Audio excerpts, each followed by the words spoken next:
Hi guys, कैसे हो। Happy independence day. ये आज मेरी 2 दिन बाद एक वीडियो अपलोड हो रही है। तो चलिए मैं आपको बता दूँ ये वीडियो मैं किस टॉपिक पर लेकर आई हूँ। जैसे कि देखिए, आप यहाँ देख सकते हैं ना मेरे थंबनेल में कि क्या है। यहाँ हम ना राइटिंग, इट मीन्स यहाँ आपको राइटिंग दिख रहा है। यहाँ हम आज ING से रिलेटेड प्रॉब्लम सॉल्व करेंगे। देखिए, इसमें हम 2 प्रॉब्लम सॉल्व करने वाले हैं। पहला, ING लगाते वक्त हम किन चीज़ों को ध्यान रखें। दूसरा, जब हम ING लगाते हैं तो लेटर्स को डबल कब करना है। तो इन प्रॉब्लम्स को सॉल्व करने के लिए ही ये वीडियो मैंने बनाई है। तो ऐसे बहुत सारे प्रॉब्लम्स हैं, जब हम ING ऐड करते हैं तो हम बहुत कंफ्यूज रहते हैं कि इसमें ये लगा रहेगा या इसे हटा करके ING लगाए, कैसे लगाए। तो चलिए आज की वीडियो में हम ये सारा जान लेते हैं।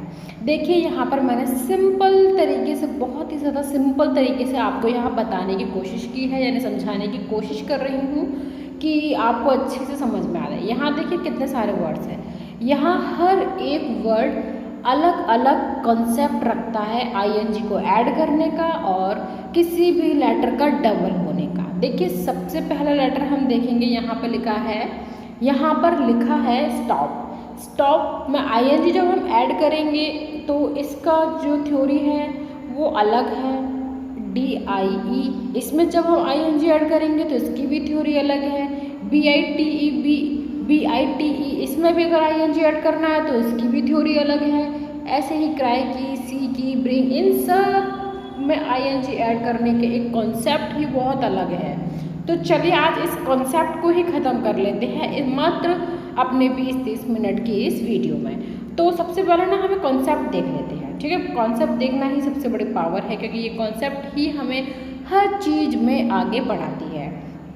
देखिए, ये कॉन्सेप्ट अगर आपने एक बार समझ लिया तो आगे आप कभी किसी को पढ़ाओगे या आप किसी एग्ज़ाम की तैयारी कर रहे हैं, उसके लिए बहुत ही ज़्यादा बेनिफिशियल रहने वाली है ये ट्रिक। बिकॉज ऑफ दिस, क्योंकि जब कॉन्सेप्ट से हम पढ़ते हैं ना तो शायद ही कोई ऐसी चीज़ें होंगी जो हमें थोड़ा सा कंफ्यूज कर दे।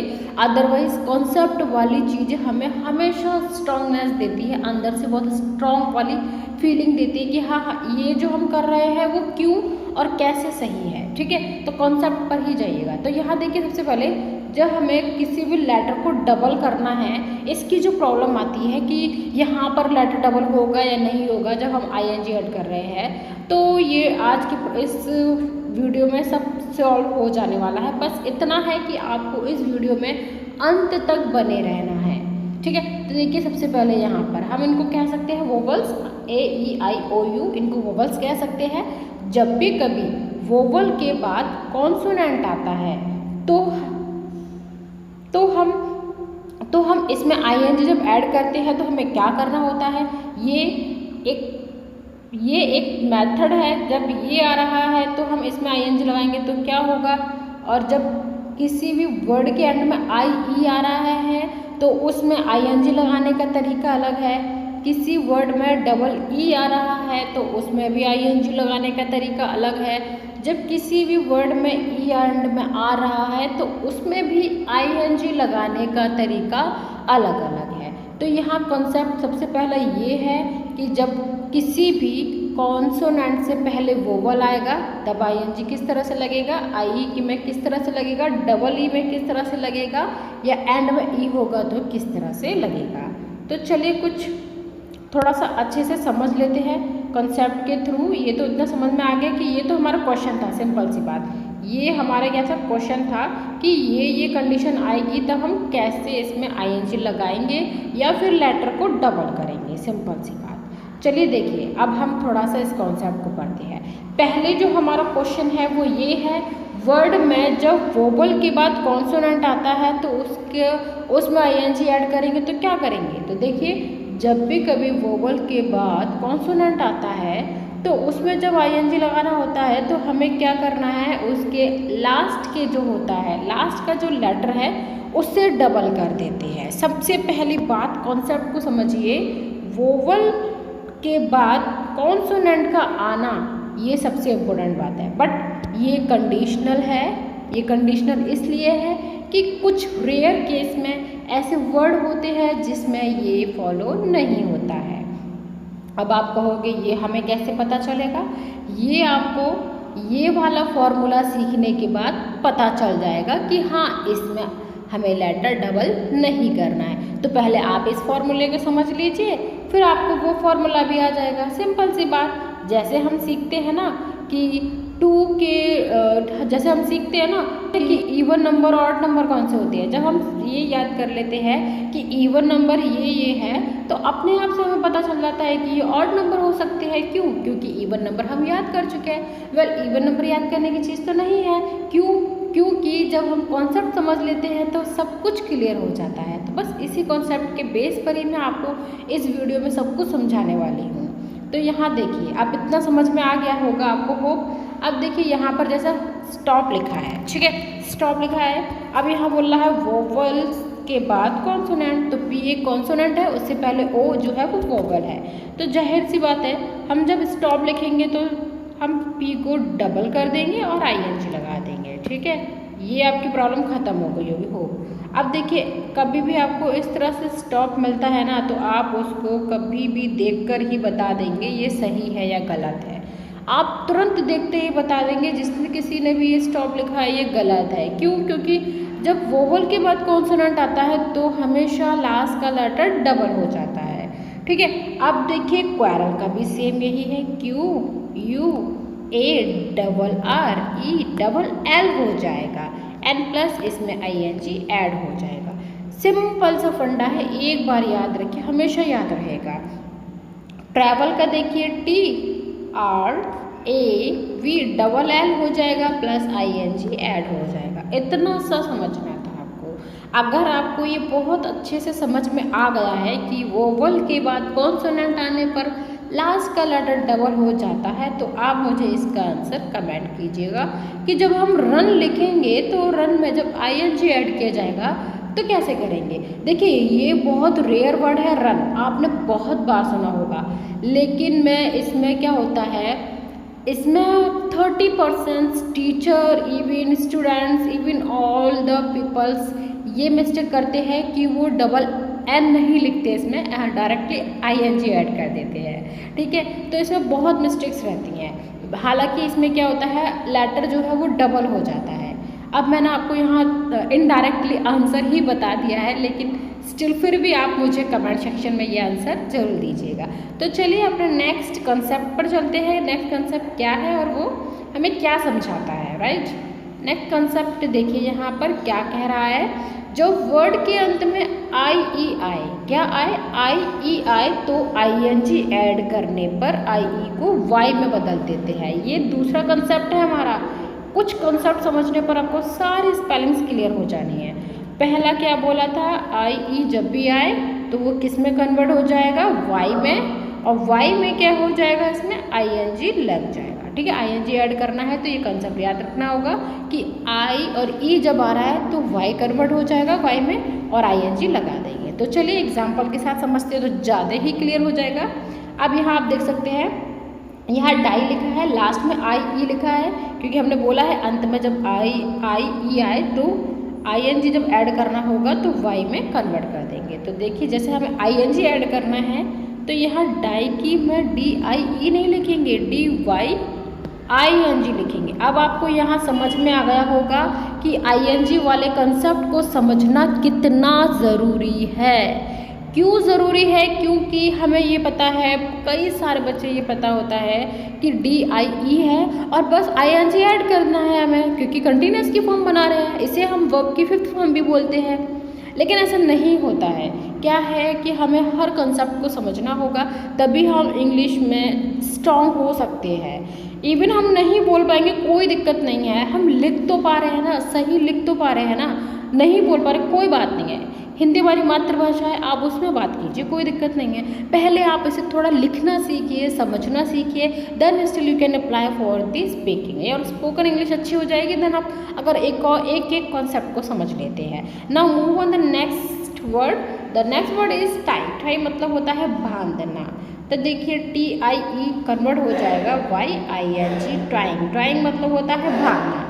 अब मैंने आपको दो स्पेलिंग बता दी है, देन कॉन्सेप्ट भी आपके सामने है, then still you can answer in me comment answer me comment in the comment section box. Okay, चलिए move on the next concept. It will be make your strong your spoken English also and then writing spellings, writing skills also. Okay, just read this concept. What is saying?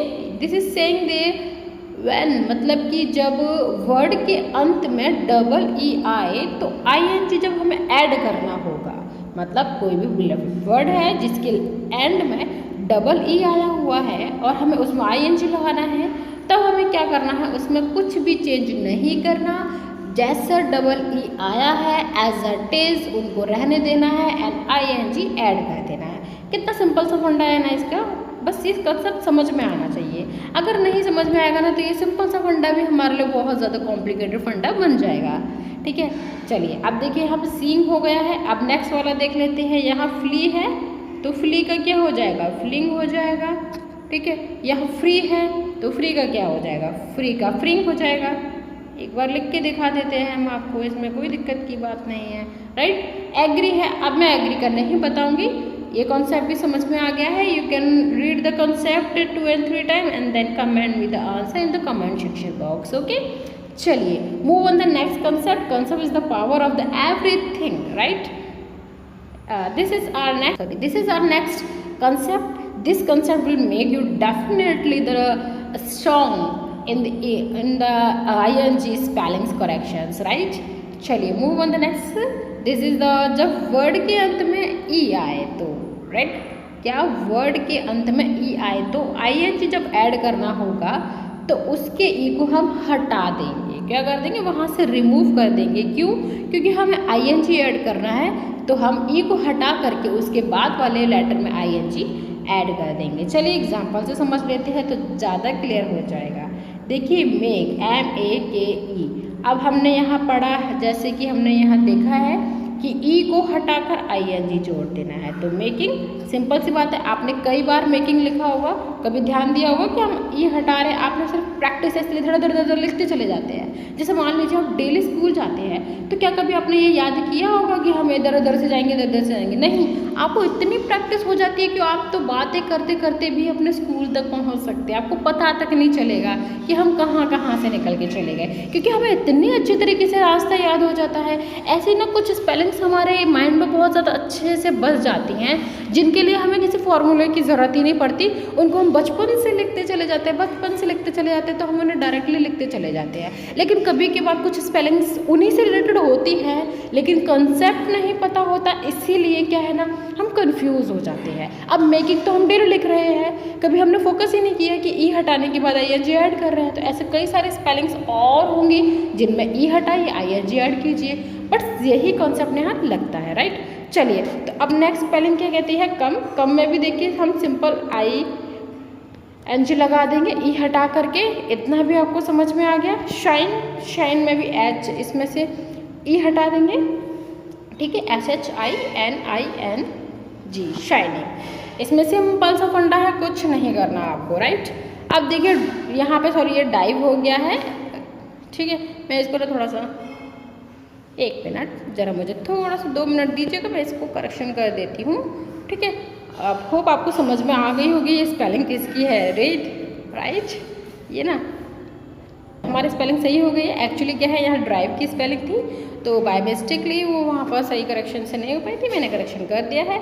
अब देखिए यहाँ drive की, क्या आपको पता है ना, हर एक स्लाइड और हर एक कॉन्सेप्ट में से मैं आपको एक क्वेश्चन मार्क दे रही हूँ, खुद को प्रैक्टिस के लिए या आपकी प्रैक्टिस के लिए। आप चाहे तो कम से कम एटलीस्ट 10 वर्ड्स ऐसे सर्च कीजिए जो इस कंसेप्ट से कनेक्टेड है और उनको सॉल्व कीजिए। आप खुद से पता चल जाएगा कि कितने आप स्ट्रांग हो चुके हो। तो then comment with the answer of this concept. Okay, and I am waiting for your answer. Okay, अगर आपका आंसर राइट होता है तो मैं आपको कमेंट सेक्शन में ही बता दूँगी राइट है, अगर नहीं होगा तो मैं आपको एक करेक्शन वाला बता दूँगी। ठीक है, उसी में ही आपकी मैं। अब नेक्स्ट कंसेप्ट देखिए, ये जो कंसेप्ट है बहुत ज़्यादा स्ट्रॉन्ग है, बिकॉज ये कंसेप्ट ना मोस्टली वर्ड्स को कवर करता है, मोस्टली वर्ड्स इसी के अंदर आते हैं। राइट, तो देखिए अधिकांश ऐसे वर्ड्स होते हैं जिनमें सीधे आईएनजी जोड़ दिया जाता है। अब यहाँ पे थोड़ा सा कंडीशनल है, जैसे हमने पहले वाला रूल पढ़ा था ना, उसमें कंडीशन थी कि हर जगह ऐसा नहीं होगा कि लेटर डबल हो जाए कि अगर वोवल के बाद कॉन्सोनेंट आ रहा है तो, ठीक है। और जो मैंने स्टार लगा के आपको बताया था ना कि कंडीशनल है, वो कंडीशन यहाँ अप्लाई हो रही है। अब देखिए मैं कैसे, ये कॉन्सेप्ट आपके लिए बहुत ज़्यादा स्ट्रॉन्गनेस है। देखिए जैसे कि आस्क, ये सिंपल है तो हम इसमें आईएनजी जोड़ देंगे, बन जाएगा ये हमारे क्या, आस्किंग।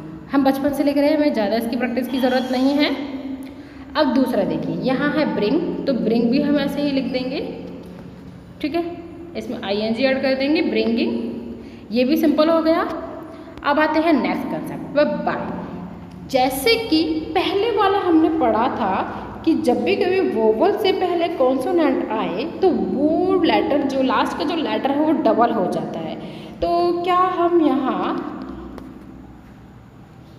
हम यहाँ बी यू वाई के बाद वाई को डबल करके आईएनजी लगाएंगे? Is it right? अगर ये सही है तो कमेंट सेक्शन में राइट लिखिए, अगर ये गलत है तो कमेंट सेक्शन में रॉन्ग लिखिएगा, ठीक है। इसका आंसर आपको मुझे राइट और रॉन्ग में आंसर देना है। अगर जिसका राइट होगा और रॉन्ग होगा उसी हिसाब से मैं आपको इसका आंसर्स बता दूंगी, ठीक है। आपके कमेंट सेक्शन में ही बताऊंगी इसका आंसर। अब आते हैं नेक्स्ट, जैसे कि ये भी कॉन्सेप्ट सेम फर्स्ट रूल्स पे अप्लाई है। जैसे कि PAY पे क्या मैं इसके लेटर को डबल करके आईएनजी लगा दूंगी, या फिर मैं इसमें PAY के बाद ही जस्ट आईएनजी ऐड करूँगी। आप मुझे इसमें से बताइए कौन सा वाला इसमें लगेगा, PAY ING लगेगा या फिर PAY YING लगेगा? तो सही वाला आप मुझे कमेंट सेक्शन में कमेंट करके बताइए कौन सा वाला सही है। अब मैं अपने नेक्स्ट वीडियो लेकर आऊँगी। Till then keep watching, keep learning, bye bye. And then याद रखिएगा हर स्पेलिंग को एटलीस्ट 10 टाइम आप प्रैक्टिस कीजिए तो ही आपकी स्पेलिंग्स करेक्शन में बहुत ज़्यादा इंप्रूवमेंट आने वाला है। Then bye bye. अगर आपने चैनल सब्सक्राइब नहीं किया है तो सब्सक्राइब कर लीजिएगा, वीडियो को लाइक करना ना भूलें। और वीडियो अगर आपको पसंद आई हो तो उनको भी शेयर कीजिए जिनको इन कंसेप्ट में बहुत ही ज़्यादा प्रॉब्लम्स होती है। Bye bye.